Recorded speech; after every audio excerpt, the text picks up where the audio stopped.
We argued all the time. We debated all the time. We had a lot of discussions. I mean, also, this is pre the existence of internet. So people actually spent a lot of time talking to each other. And if we hung out with each other, that's all there was to do. And both of us were against television, so neither of us had a television. And we were not connected kind of to television culture at all.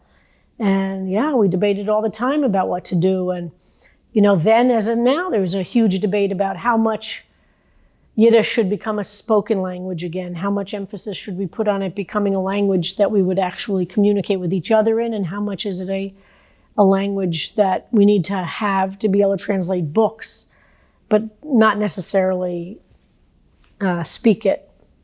You know, so in terms of Yiddish debates, but in terms of we would have debates and discussions constantly about Shabbos and about Jewish practice and about Jewish life and all of those things and what it all means, and Talmud and history. Oh, constantly. Constantly. It was a very exciting place to have lunch.